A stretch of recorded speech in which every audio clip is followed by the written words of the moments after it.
Well, Salem, hello again. This is William Legault of Salem Digest, and this is our 7th episode of the Roundtable.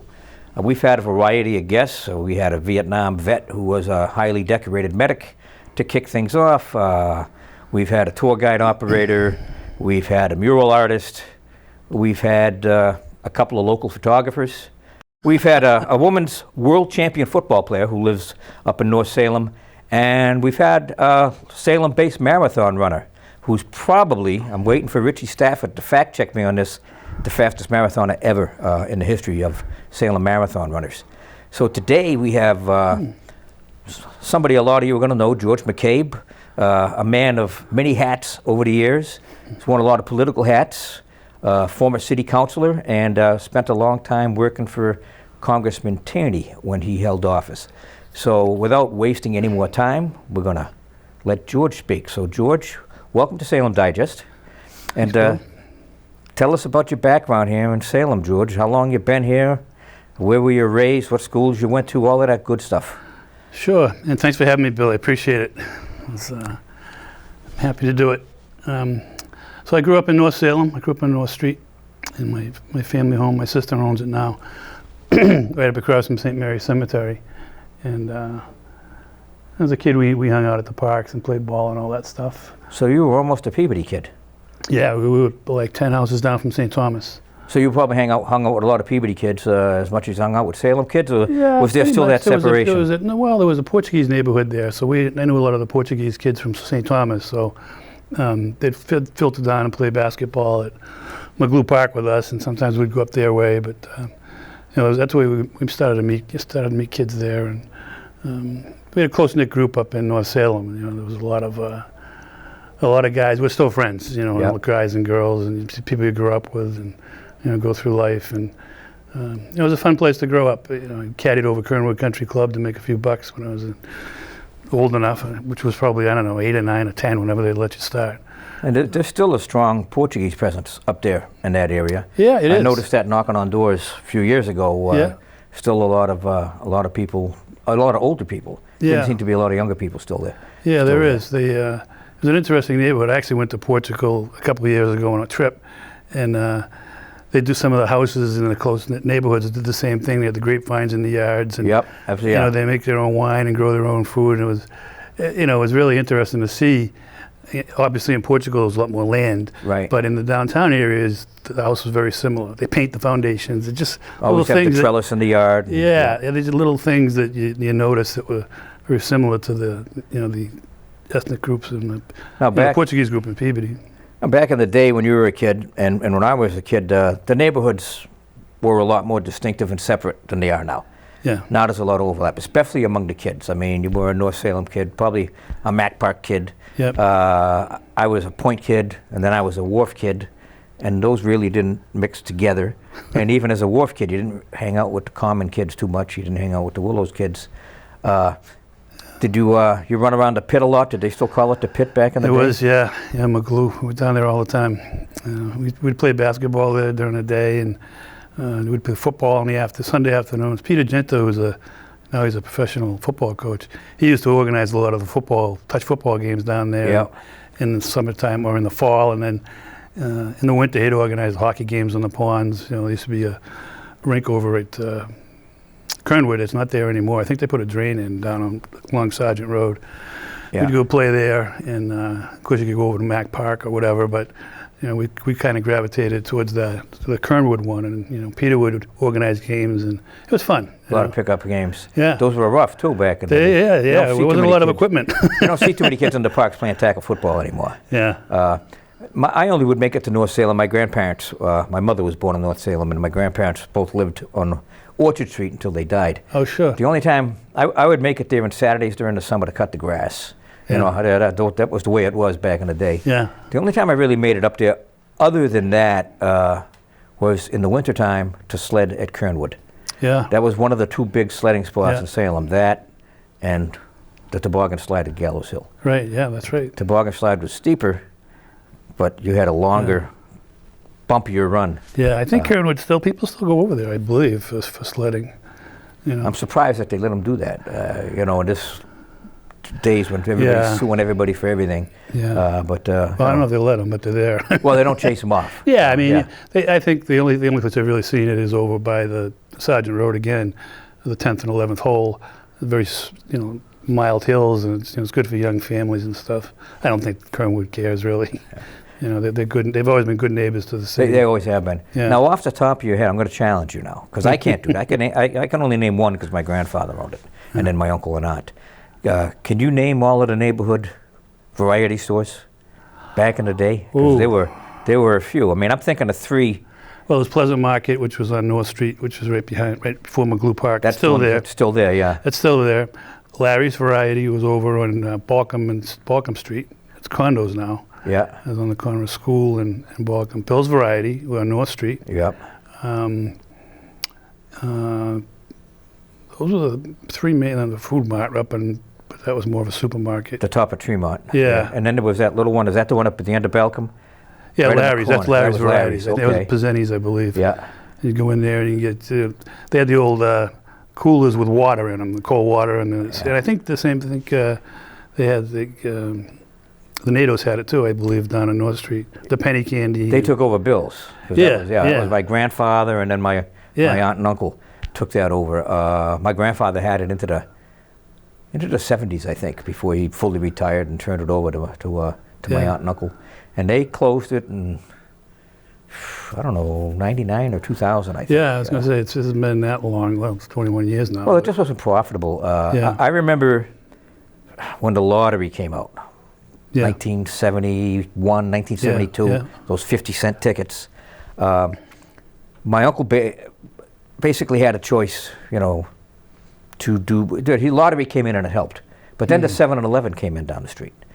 And 7-Eleven basically made him an offer, I believe, for him to close. Oh, really? And he turned it down.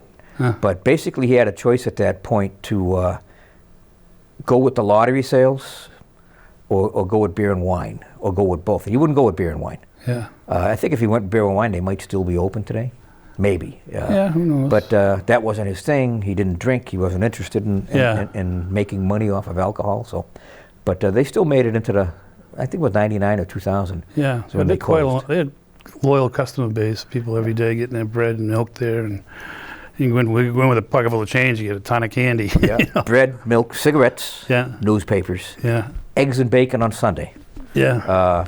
I worked there during high school for a few years, and that's when Killer Kowalski was starting his wrestling school at the Salem Y.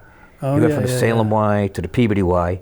He had a wrestling school up in the Whipple Room on the second floor. Oh, really? I didn't know that. The ring just barely fit in there. They had enough room for the ring and for everybody to walk around the edge. And he lived in North Andover. So not all of the time, but occasionally he would pull up to Bill's in a big gold Lincoln, park by the mailbox if it was open, come in and get a pack of Marlboros. And he'd just walk in and he'd look at me, he'd say, kid, give me a pack of Marlboro Red, kid. And I'd hand it to him, and the pack would just disappear into his hand. You had to duck to walk in. I mean, my memory is the middle finger went to about here on my arm. I mean, that's probably an exaggeration, but he was a big guy. But there were neighborhood stores there were multiple neighborhood stores everywhere. They had them, even over the Peabody line, there was in the Portuguese neighborhood, there were 3 family houses, and the first family, or the basement, was a variety store. Yeah. There was a couple up there that cooked hamburgers at like a quarter. I mean, it was...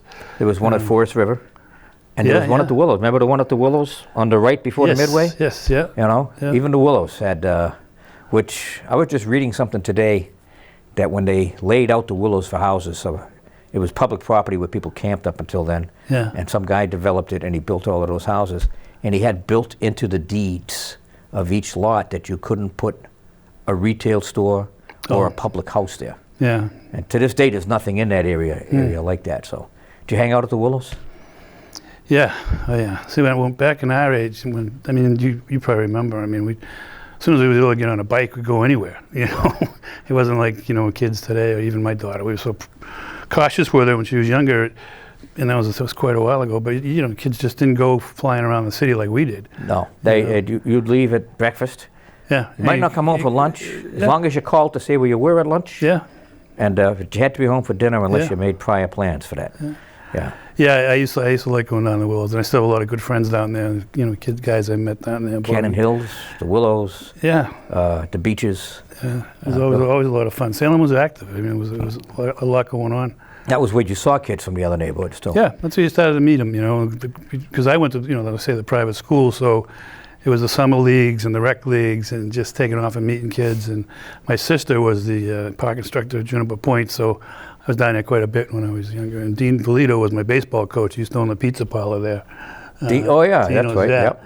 And so we'd go down. I mean, it was always a lot of fun, you know. And everybody enjoys the Willows. You can't We had help more it. variety stores back then, but we didn't have as many pizza places. But you all remember the pizza places Yeah, that I mean, you it went was to. roast beef. I mean, it was just Big Fred's. Big Fred's back in the day, yeah. Yeah. Everybody from those days misses Big Fred's. Yeah. He was my father knew him fairly well. My father worked a little bit, did shifts at the pool hall Oh yeah. on Lafayette Street back in the day. So Yeah.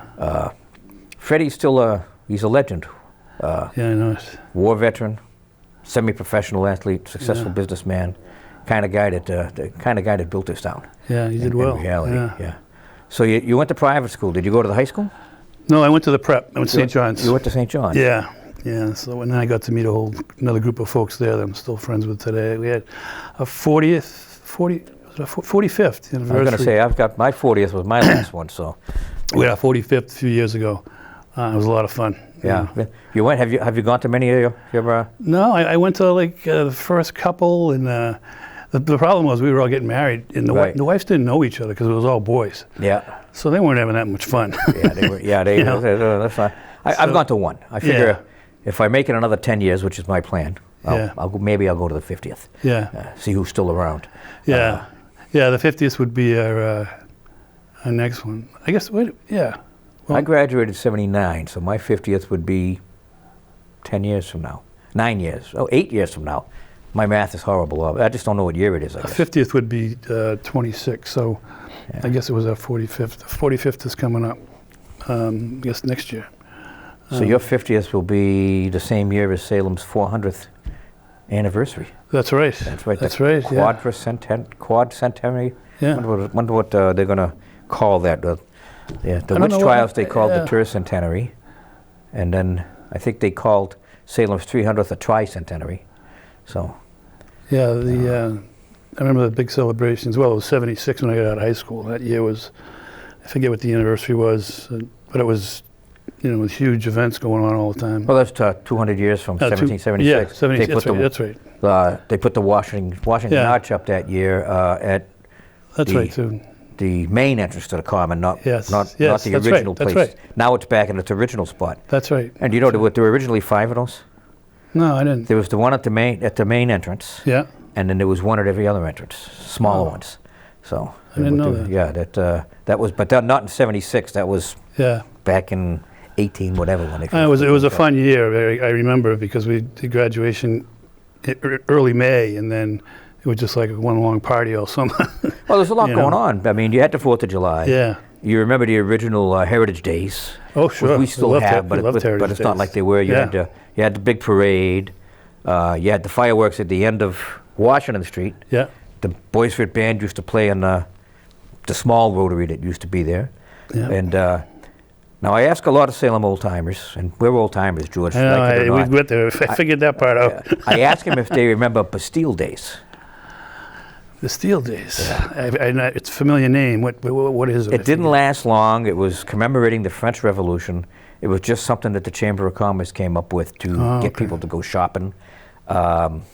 It wasn't in August.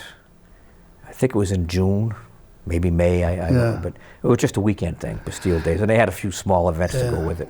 There were a lot of events going on. We remember the parks. The parks all had lawn parties and Very active. they had parades. Instructors. Yeah, I mean Yeah. it was a lot of fun. And Yeah. in addition to the Heritage Days, which was they had all kinds of events for that. Absolutely. I heard Yeah. Well, that was a huge parade. Yeah.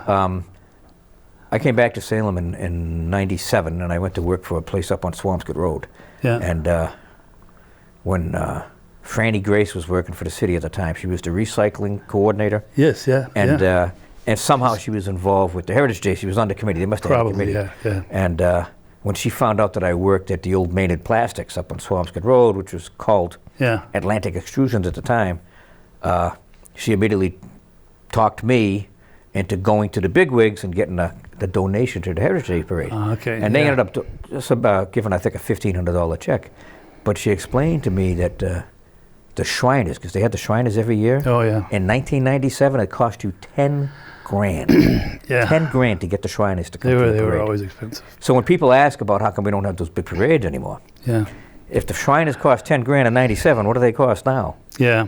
They probably cost 50 grand to get the Shriners to come. Yeah, and they had a big contingent. They did. We used to, I used to love marching in that with the council every year. Yeah, there were always plenty of politicians, especially if it was an Yeah. election year. Yeah. Rex Trailer. Yeah, they always had that stuff. But you know, you had to pay Rex Trailer too. Everybody got paid. Yeah. I mean, they had a committee that did it. I remember Peter McSwiggan actually used to organize it all. He was, parade day, he knew what he was doing. I mean, he just, had it very organized. It was easy for us. We just fell in line. Yeah. But it was just a lot of fun. I always enjoyed those parades. Especially one year it was Heritage Days, and my daughter Erin they had a Little Miss Heritage Days competition at Town Hall.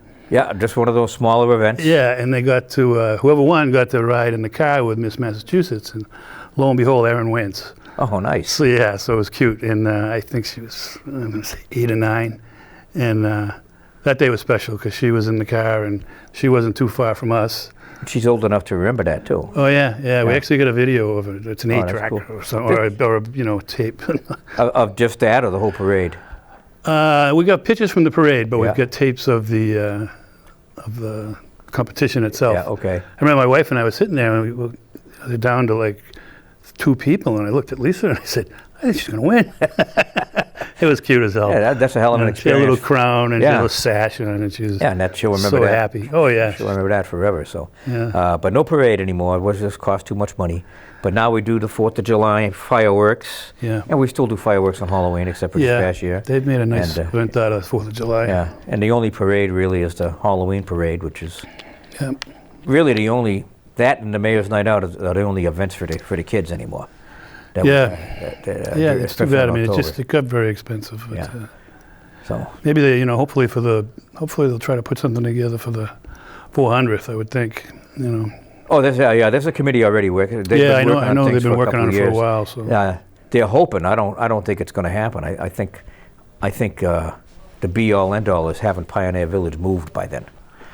They haven't finalized that. They haven't actually to go down the Willows, right? down to the Willows, Camp Nomkeg area, Yeah. which has created a lot of consternation with people. But I think it's the right thing to do personally. But Did they pass the bond to do that? the bond, well, the bond, the whole bond, the 16 million bond deal's been passed. Okay. So Yeah, they that just- was passed. A little bit of yeah, I debate know, on that. Yeah. There's always debate, but and- that's a good thing. One of those marathon meetings. So, that's an opportunity to segue a little bit. So you served on the city council when? I got elected, and the first time I ran, I didn't win. I just missed. Jimmy Fleming won. And I was 21 or 22. My dad had just died. And then the next general election, I ran again, and I beat Jimmy by a handful of votes. And Jimmy's a good guy. We're very good friends today. We always have been. And so I served from when I was 84, I got elected. So I started serving in 85 to 96, I believe. Pretty young council in '84, right? Or somewhere in Well, that. I was pretty young. I was 23 or 24. But there were a lot of younger people on it during Yeah. that time frame. There was, I served with Neil Harrington, who's just a year older than me or 2, Kevin Harvey, Mark Blair, Donnie Bates, who's a few years older than me. So we had a young The council. guy from Ward 1, Santorino, he was fairly young. Joe was on down there in Florida first, now, yeah. I think. Yeah, he is Yeah. in Florida. Yeah, Yeah. I saw him there. We went down years ago after we went and saw him and Diana, his wife. Now, were you just after you had Rockner and Jean Marie Rockner and Franny Grace on there? And Franny were both on there my first year. And there was, Franny had subsequently ran for mayor, and Jean Marie took a job with the senior center right. as a director. So we filled her seat. I'm trying to remember who we filled it with. I think we might have filled it with John Butler. I think we did fill it with John Butler. Now, am I missing a third woman that was on the council at that time? I think I am. Well, maybe not. that in the first year, my first couple of years, I think it was just those two. Yeah. And then I believe, and then after that was Sally Hayes, and then Sally Hayes, that's what I was thinking of, yeah. Yeah, she came in, and after what I did is I served 2 terms in Ward 6, and we got married, and we bought a condo over in South Salem. So I ran at large, and fortunately won. So I served 4 terms at large and 2 terms in the ward. That's not necessarily an easy transition to go from getting elected in a ward to getting elected at large. It's been tried a few times unsuccessfully. Yeah. We had one recently, actually 2 recently. David Epley and Jerry. No, Jerry Ryan was unsuccessful and then successful. He had to make 2 runs at that at-large seat. So. Yeah, I don't. I think I was 4th the first time. I mean, I had to work. It was a lot of work. Yeah. But I had 2 years under my belt. I was president 1 year, so I got some more exposure. Yeah. And that year, Tony Salvo, unfortunately, he got in a bicycle accident. So he was the mayor, and so I had to do a lot of the ceremonial stuff, for the city for about 4, 5, 6 months. Oh, you got a lot of exposure from that. So so people got to know me, and I liked it. I mean, I still like politics, but as a young guy, I was really enthused about it, and amazed that I was getting all these votes. So I just I was 53 when I took office, and I was only there for 3 years, but I enjoyed all of it. Yeah. I enjoyed every minute of it, and this is going to sound weird. Even the minutes I didn't enjoy. I mean, I really did. I enjoyed the entire experience. I'm not in a hurry to do it again. Yeah. But I think it was very rewarding. Taught me a lot about the city and the people. Taught me a lot about the city politics, of course, and how it works. And taught me a lot about myself. Yeah. I had always thought that I wouldn't be able to do that and hold my tongue. But I did. And I think that our current city council, I'm going to get political, I'm sorry, guys. I think our current city council moving forward is going to take a note of that. You need to hold your tongue in the meetings. Yeah. I mean, it's. I actually feel bad for these guys, especially the ones that just got elected, because they're not even getting together. No. I mean, because the meetings are all by Zoom, so that makes it difficult. That makes it extraordinarily I learned difficult. so much when I was a freshman, and Richie Swiniak sat next to me, and Richie knew everything about municipal finance, and he taught me a lot. He taught me about the rules, and it was so good to sit next to someone like that. Yeah. And he mentored me. He really did. And I learned an awful lot from him. George Nowak and some of the guys, Franny Grace. They were very, very helpful. So it made it easy, and the camaraderie was good because we were meeting, and then we'd go out to dinner afterwards sometimes, or just go have a drink, and it was fun. I mean, we had a little bit of social life with it. But now, I mean, these people had to stay home with Zoom. I mean, it's different. It's different. It does make it different. I remember 2 separate councilors both said basically the same thing to me. I think it was Joel Keefe first, and then Artie Sargent, and basically they said it differently, but they said no matter what happens in these chambers. Yeah. No matter what's said, no matter how upset or angry you may be, when the gavel strikes, it's over. Yeah. It's done, and we're all friends. Yeah. And that's where it should be. Maybe it hasn't been that way for the last few years completely. Zoom doesn't make it any easier, that's for sure. Yeah.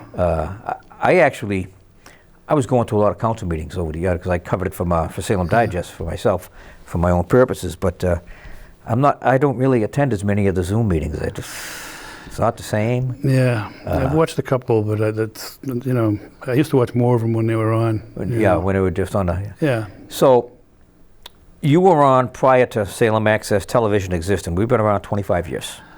Yeah. So they weren't televising the meetings. No, they weren't. Matter of fact, I think they were they did start to televise in my last year. But we've been at 25 years, so 96. Yeah, it was my last year. Yeah. I remember because they did a story about it on the news, and they had a picture of me speaking on the front page, and it was on TV, so it was kind of a big deal. It was. And it's good. I mean, because a lot of people don't attend the meetings. There's advantages. I think the one drawback is, and from talking to other councilors that served prior to '96.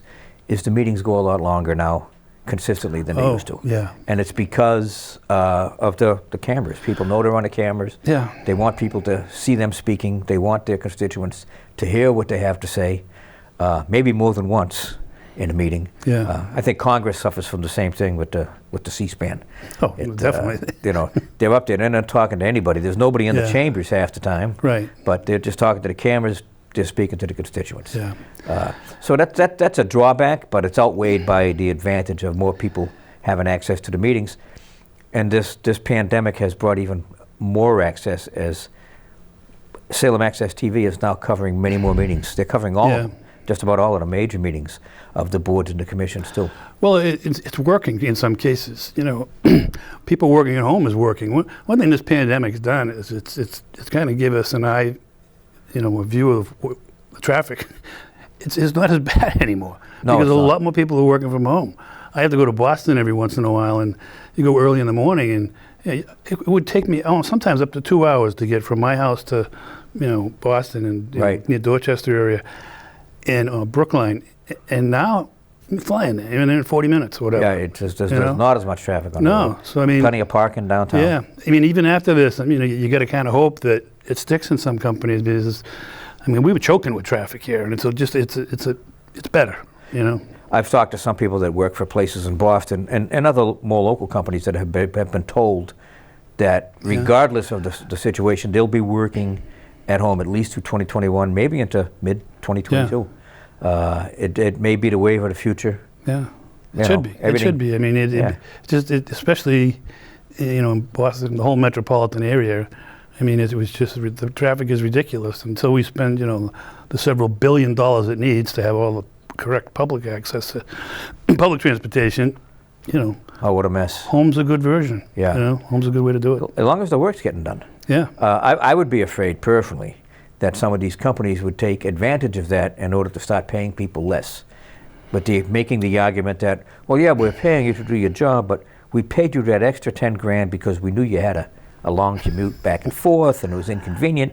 And, now... Well, I don't, I hope not. I mean, wages, and, there's going to be a $15 minimum wage anyway, which is good. But, there's a lot of professionals that make pretty good money, and, if you're good enough, if someone's going to try to do that for 10 grand, it means he's probably trying to push you out the door. Yeah, there's probably some of that. It's, I know a lot of the stuff I do, medical stuff, and nurses will call with, something, and they're all working from home. Yep, absolutely. And it's just easier, Maybe doctors will start making house calls again? Probably Zoom. not. Yeah. Do the Well, they are doing Zoom calls, aren't they? Yeah. Well, there you go. I've done some of those in Boston and in Salem. You just, get on the computer and, heck, that's great. I mean, I find it very convenient rather than that long, trip to Boston and back. I mean, it's just... Most of it's conversational anyway, unless they really need to look at something in particular physically. Right, exactly. They can look at some stuff still on Zoom, I would suppose. Yeah. I mean, I can have blood drawn anywhere around here and then talk to them on the phone about it, or usually Zoom, but it's I find it very convenient.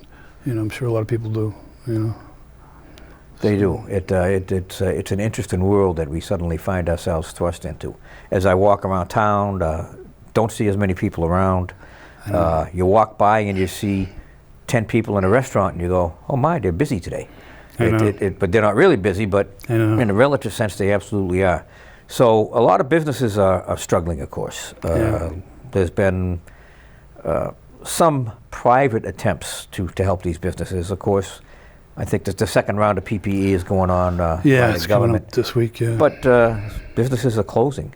The big news that I got last night was that the Cape Ann Brewing in Gloucester is closing permanently. Really? And they've been around a while. They have. They were a good spot. Good food, really good beer. 18 years they were there.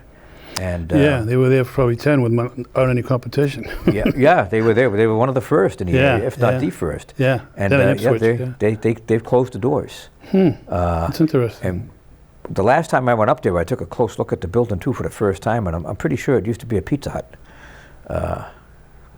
I think you're right. Yeah, that's interesting because I know the retail alcohol business went way up when this thing started.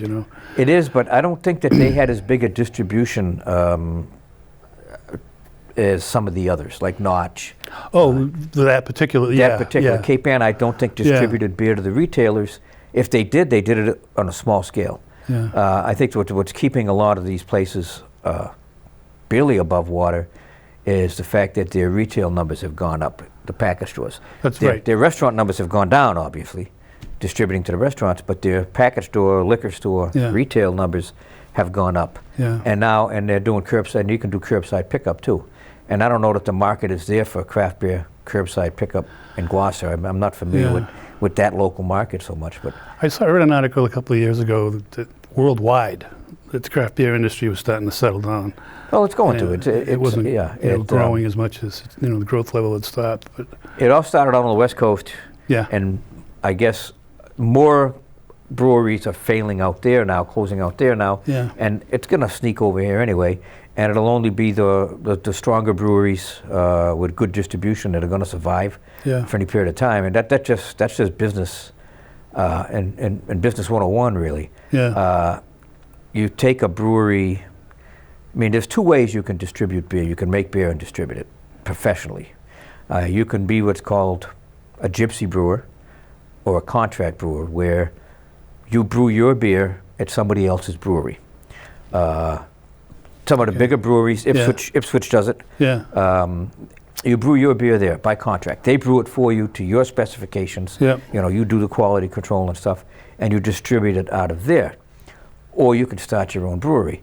Most of the really solid breweries started out, the ones that are surviving, now a lot of them started out as contract brewers, and they built their brand first. Notch is an example of that. They built the brand for 7 years first. Yeah. Then they opened a brewery. Yeah. But the vast majority of the breweries, especially the smaller ones, they're building the brand while they're building the brewery, and that's difficult. Yeah, a lot of expense involved. Yeah. Notch has done a nice job. I mean, it's a popular beer, and it's a popular like beer. it. It's very specific beer, and but he built the brand first, as some of these others did.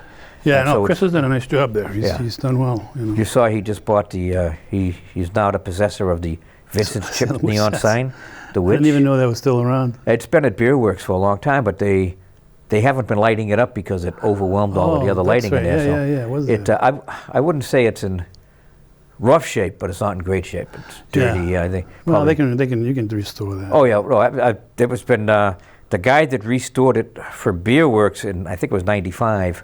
Of course, I think it was the Salem Brew House then.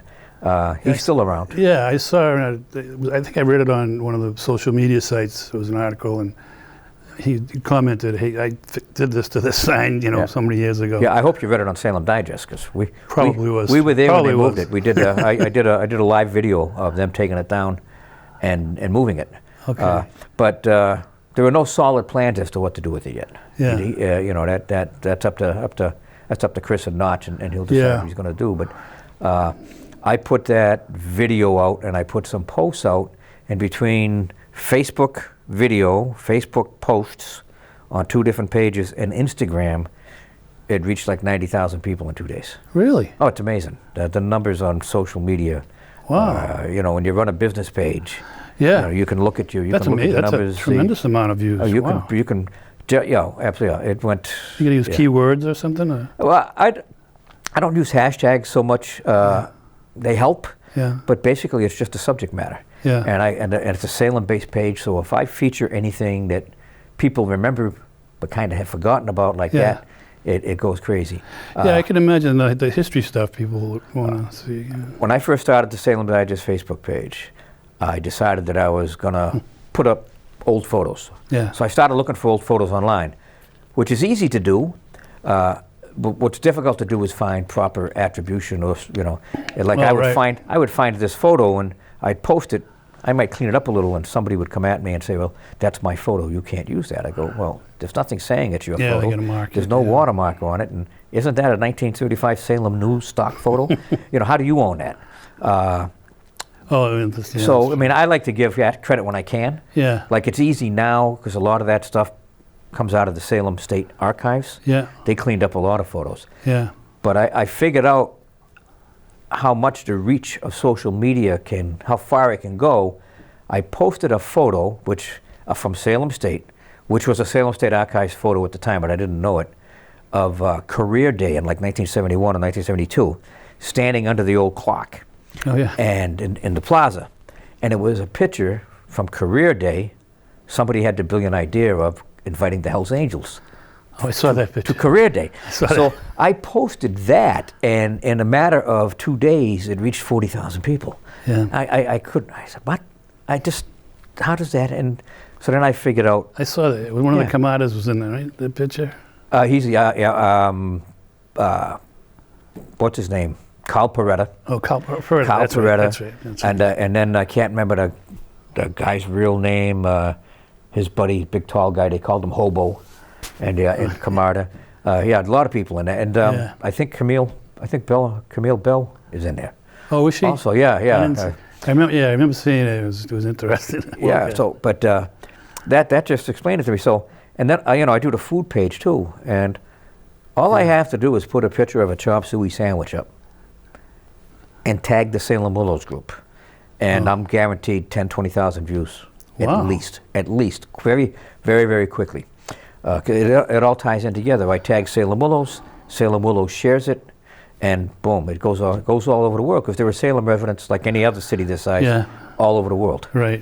So there's people that look at my pages that are living in Saudi Arabia, that are living in India, that are living in anywhere in Europe, Japan, Korea, the Philippines. Yeah, you can see where they come from. Yeah. Yeah, some are military guys, some are professionals, and some are people that have visited Salem and just like to stay in touch. So, Interesting. yeah. So the vintage chip sign, that went big. Yeah. Yeah. Interesting.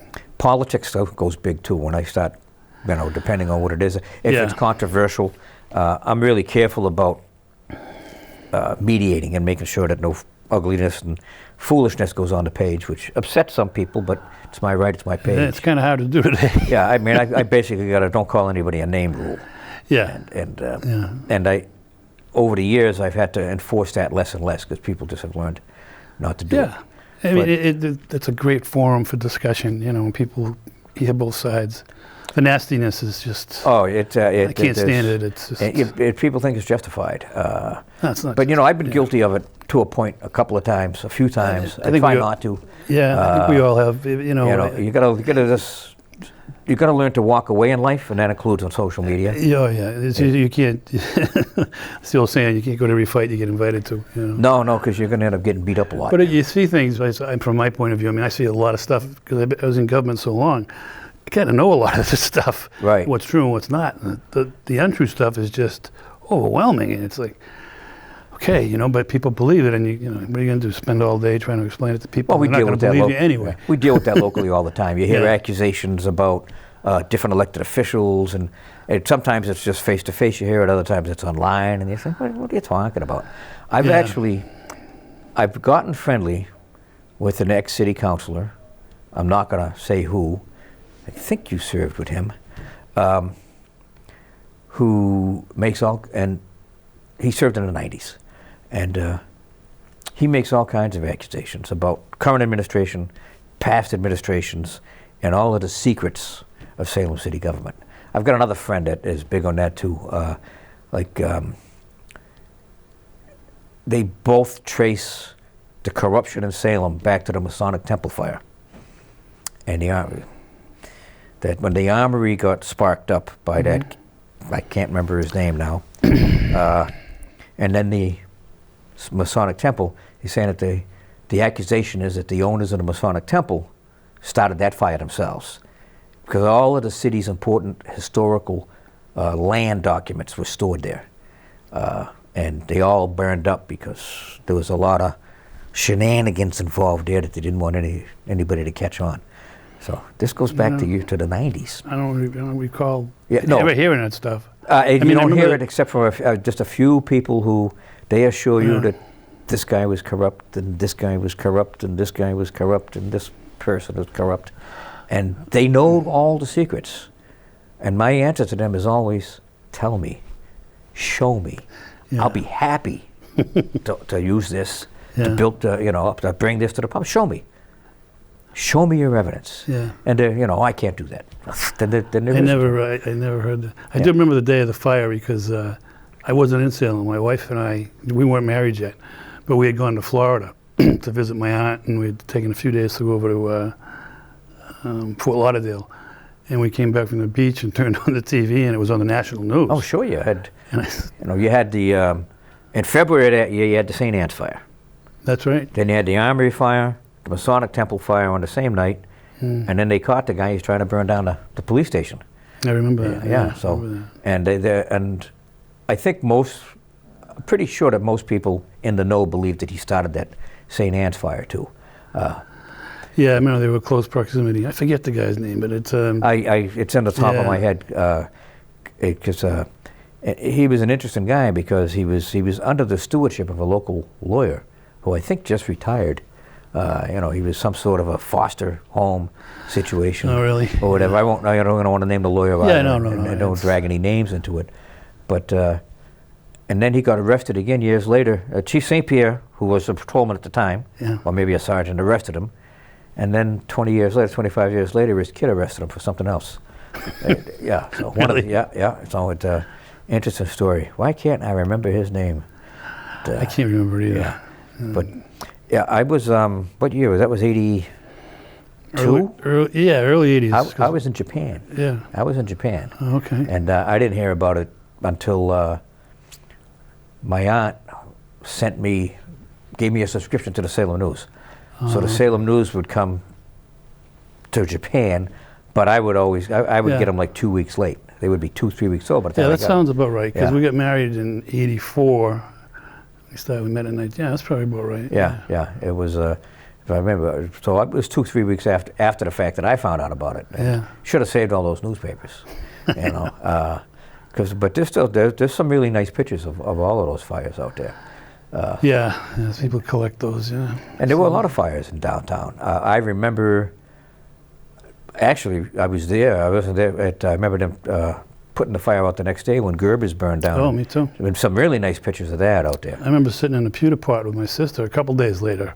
That ice. And everything was iced. It was still smoking, but everything was iced. Fire trucks were iced, firemen were iced. It was 71 or 72, so I was 11 or 12. Yeah. I remember going there the next morning, standing across the street and watching them. They were still pouring water on it. And some of the water was freezing before it hit the building. Yeah, it was. And the ice had to be 4 feet, 5 feet. It was amazing, thick on the buildings. Yeah. Yeah, I think my sister and I walked down from North Salem. My father had an office over in Washington Street. We may have come down with him, I forget. Now, your dad was politically involved. He was a city councillor from 16 years. 16 years. Ward 6? Yeah. He got elected, I think, in 66 or 67, I think. No, 1981 minus 16. Whatever. So you were trying to succeed him. Yeah, he passed away. He was 54 years old, and he had passed away that's a shame. March 14th, right before St. Patrick's Day. I was shocked. I was 22. Everybody was young. My brother was at BC. I was at Salem State. Sister Kathy was in high school. My sister Eileen was probably at Framingham or just finishing, I forget. And it was, it was sad. So there was a special election, and I ran in that. Is that what sparked your political interest, just that one incident, or did you go to city council meetings as a kid when your dad? A couple times, yeah. No, I was interested. I loved it. Because I remember as a kid, my father was buddies with Sam Zoll. Yeah. Some people used to call him Zoll's bodyguard, but my father used to hang out in the city solicitor's office at the time, which is at the bottom of the back stairs. Yeah. Then. And I always thought he was the assistant city solicitor or something, but she wasn't. And but I went to some city council meetings. Yeah. And so I was 9 years old, 10 years old. Yeah, I enjoyed it. I didn't go. I don't know if I actually went with him. I went with my uncle. But I used to follow it in the paper, and it was always things going around in the house, and people would just knock on the door, and they need some help with something. Plus, he was an attorney, so the two kind of mixed in. And right. The way my mother and father's house was set up, they had a kitchen next to the living room and dining room, but the kitchen had 2 doors, so you could close them, and you get some privacy in the living room. Yeah. So that's what would happen if someone came to the house when the kitchen shut the doors, or sometimes I'd just go out. But people came if they needed things, they needed some help with something, I can remember, police coming in and talking about union stuff, or firemen, the same thing, and just citizens of, people that needed some help with something, and, so we were doing it right in the living room. There was a lot more talk like that between everybody back then. Yeah. And there weren't as many eyes on what you were doing as a city councilor back then too. It. Yeah. Well, yeah. There weren't. It wasn't on TV. I mean, you did your work quietly. There weren't any neighborhood associations. If you there were park associations. They were like little park associations that the councilors would, work with them on the 4th of July to, make sure there was a cookout and all that stuff. And I think they actually got a small budget from the city, $200 or something, that they'd spend at the playgrounds. And yeah, the stipend. I can remember my father ordering the hot dogs from Mr. Milkar's and, potato chips from, Vincent's or whatever. Yeah.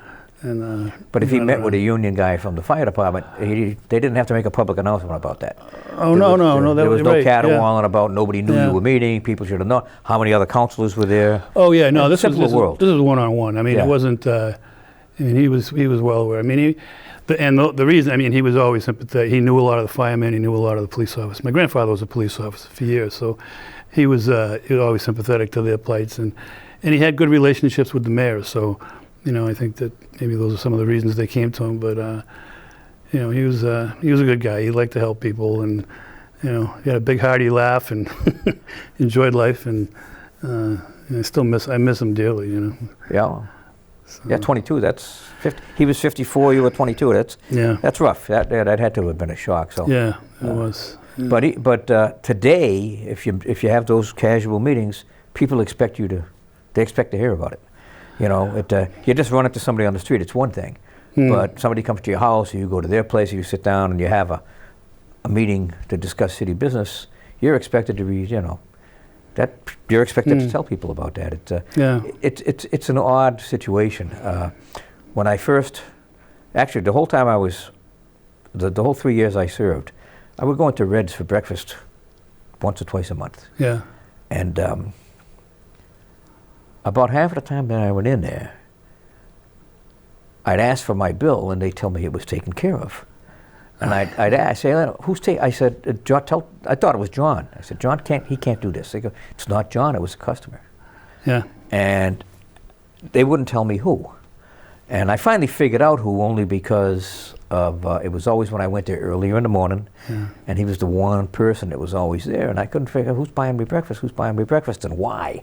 And I finally figured out it was actually the husband of a fellow city councilor, and he just felt like he'd just buy me breakfast. And that's an old. But it made me say, what's going on? Is somebody setting me up here? No, not really. That was an old school thing. Yeah, it happened to me too. Yeah, some of the old guys, I'd be in Dottie and Ray's, and it's all set. Yeah. Who? And he's gone. He's gone. He doesn't want you to know. But the good news, I didn't ever really concern me that much, because I don't know what the rule is now, but you couldn't accept anything over $50 or something. You had to report it as a gift, and anything over a year that accumulates to that. Like if he'd have bought. Was it cumulative? Is it cumulative? It's a cumulative thing too. Yeah. But a lot of times, if I knew who it was, and a lot of times I'd do the same thing to them. Yeah, I said, well, you pay them. At the time you're paying $10 for 2 meals, but it's the thing. Was always just to not. When it came to developers and things like that, that's when you had to be really leery. I mean, I was leery, and I was terrible at raising money, because I wasn't comfortable asking for money. Yeah. And initially I had a goal of raising X amount of dollars, but when it came time for me to actually go out and ask people for money, I wasn't comfortable enough to be any good at it.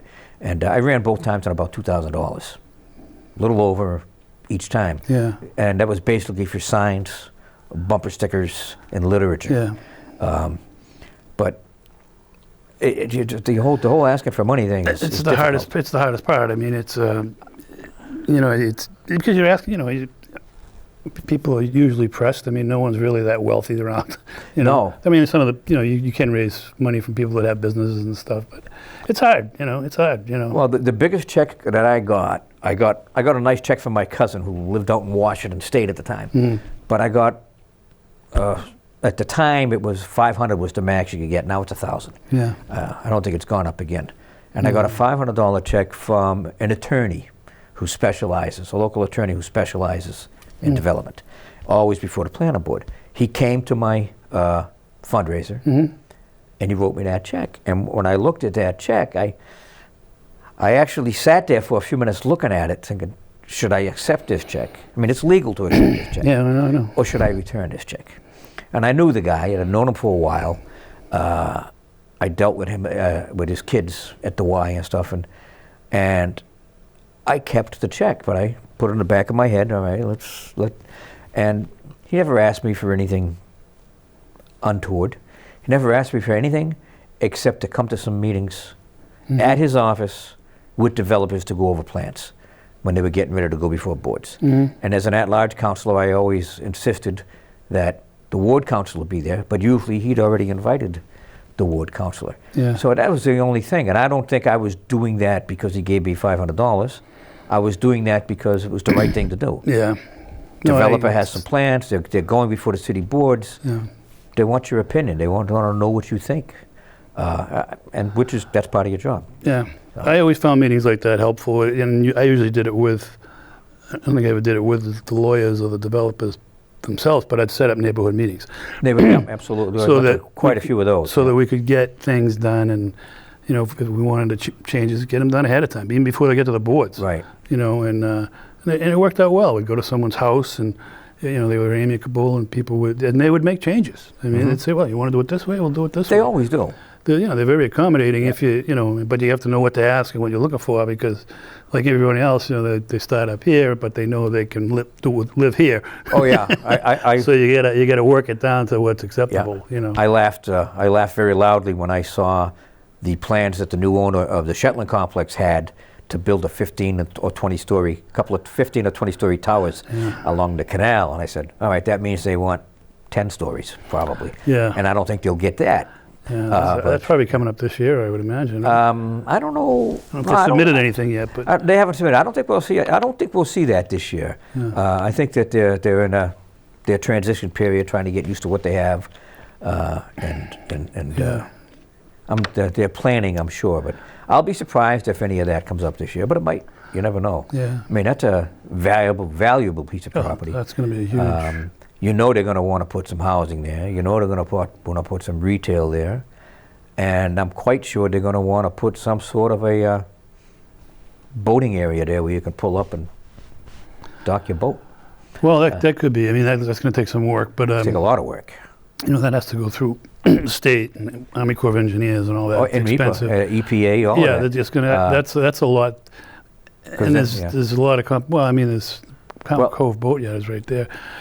But there's, I'm hoping they keep a good amount of commercial space there, because I think they will. That's where our commercial base is in Salem. But once all the little small businesses. Once they start digging holes there to build, it kicks in MEPA and EPA, which means they're going to have to provide public access. They're going to have to rebuild the seawall, and they're going to have to provide public access all the way around. And it only makes sense to put some boat slips there on that Derby Wharf side, probably further down where it widens. Which means dredging. There's going to be, it's going to be dredging. It's Army Corps of Engineers. It's Coast Guard. It's a lot, and you're going into a pretty shallow cove when you get down to Forest River. Well, I think it means dredge so you can get out of Palmer Cove, but when you go down into the basin over there by Lafayette Street, it gets down to nothing. When I'm not sure of the time frames, but when Clark brought in Notch in that building. I think it took like 2.5 years to finalize the MEPA approvals, so they could dig a hole. And then they had to go through it again for that second building. So we only got a few minutes left, George, and so we got to get to the fact that you are a lung transplant survivor. I am. Recipient. Well, and survivor. And survivor, I mean. So you want to tell, that's amazing. Yeah. If you want to tell us about that and maybe share some sources for people where they can donate to absolutely. organizations. I'm a big supporter of New England Donor Life down in Waltham, which does all the transplant, works with the donors, and that's where you sign up to become a donor. So I work with them as a volunteer, and I go out and try to get people to sign up, to become an organ donor. And I think it's newenglanddonor.org. something. I'm pretty sure that's what it is. But you can sign up like that, or you can sign up at the registry where they put a little heart on your license so you become an organ donor. Well, we'll get you to email all of these links to me, and we'll share yeah, them. I'll get you that. When did this develop, and when did you notice you were having a problem? I kind of noticed it, but I thought it was just because I was out of shape and Getting a little older? Yeah, my wife had, I had started my own business, as you know, with the North Shore Bartending Service about probably 10 years before. And life was pretty good, we would be able to take another vacation here and there, we were able to do some work in the house, and she noticed when I was coming home at night, I was huffing and puffing, and I was only coming up, 5 stairs outside and 5 inside. We had a split level ranch. She says, you ought to have it checked, because we were getting ready to go away. So I said, all right, I'll have it checked. So I had it checked, and one thing led to another, and it turned out I had pulmonary fibrosis, which is scarring of the lungs, and they kind of tighten up and they don't work as well. And they call it idiopathic. Idiopathic means unknown cause. That was my next question. They don't know what caused it. I had a lung scan and chest x-rays 7 or 8 years before. Everything was clear. So I have no idea where it came from. And you have no history of something like that in the family? No. Wow. I mean, it's, my mom had lung cancer, God bless her, but this was different. So they told me, that I'd probably need a lung transplant, and that I had to, start taking some medication and, exercise every day and eat right. And so that's what I did. It was the hardest thing I ever had to do was go home and tell my wife and daughter what was going on. They were petrified, and I tried to put the best face on it and just do the best I could. And they said, if you might not have to have it. You may be able to survive without it if you just continue to do what you're doing.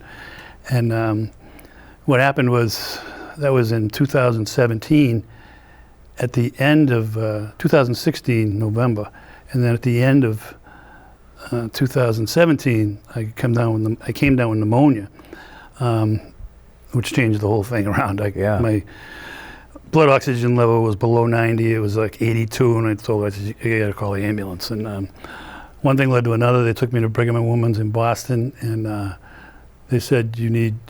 It's now's the time. I was scared, but I was hopeful that we could get it done. And they just have a fantastic team of doctors in there, and nurses and professionals. They were outstanding. They were outstanding to my family, and they just gave great care. And I was very lucky over that holiday weekend, over Christmas. I was able to get a donor for 2 lungs. The only thing I know is that he was 34 years old, lived in New Hampshire. I sent a letter, condolence, thank you letter, reaching out to them. And I haven't heard, but you never know, you may hear someday from the family or whatever. Sure. And lo and behold, I woke up on January 2nd, 2018 with a new set of lungs. And it was like a new lease on life. I looked at my oxygen level, it was 100. They took the thing out of my throat. I just get up and high-fived my doctor and said, thank you, man, thank you. It's an amazing world we live in. Oh, it was just an amazing thing. And I woke up, and when I woke up, I could see, I still had the tube in my mouth, but I could see everyone was laughing and joking, and my wife and daughter they were laughing, and their faces were rosy, and sure. The last time I had seen them, they were kind of white. Yep. It was a kind of a goodbye thing, and it was scary, but it was, I'm a very fortunate guy. So, my life changed a little bit. Some things you can do, you can't do. You have to take medication and watch that, and have various appointments with the doctors and blood work all the time. Are you still taking rejection medication? Is that lifelong? Yeah, I take that forever. Yeah. Yeah. But I'm down to low dosages of both of those, and then the other things are, you take some of the medication can affect your kidneys, so you have to watch that, and different things. So you're bouncing around with the medications, but right. The key is to keep an eye on them. Key is to stay in shape, keep active, which I do. There's not a day, I don't have a bad day. There's really not a bad day for me. I can't do as much as I did with work. My daughter's kind of taken that over with the business, but yeah. I'm able to, work with New England Donor Life and do some other projects that, for our business and some other things that I'm working on. So I'm a very lucky guy. Well, it's good that you're still here, George. Well, thank you. And good to see you today. And I encourage anybody that's got, to become a donor to do it. I know Eric Nowak, who's George Nowak's son. He's a kidney looking for a kidney transplant now, and I know people are You know, if anybody knows the Nowak family in Salem, I encourage them to, you know, go and get, you know, tested to see if you have a compatibility, you know, for Eric. You're a really nice kid. We'll ask you to send us that link too. I will, absolutely. And we'll make a specific note on that. Yeah, he's a real nice family, real nice kid. I mean, not a kid, he's, you know, he's 50s now, but, yeah. you know. I remember him when he was younger than me, but used to go up to the Nowak hunting camp with my father. Oh, when I yeah, was a did he? kid, Yeah, so, really nice family. Yeah. All right, well, we're going to have to sign off, but All right. we may have to do this again sometime down the road, George, because I could just sit here for the rest of the day and, you know. And, As long as COVID's around, Bill, I can do plenty of time. Plenty of time. All right, guys, so this is Bill Legault with Salem Digest. We appreciate your tuning in and listening to us as we speak with George McCabe. We will be here again with an 8th episode coming up soon. These episodes will run into late April, early May, and then we're going to be switching to political stuff, guys. It's an election year in Salem, so we're going to get political here before the year's over. So this is Bill with Salem Digest. Have a good day, Salem.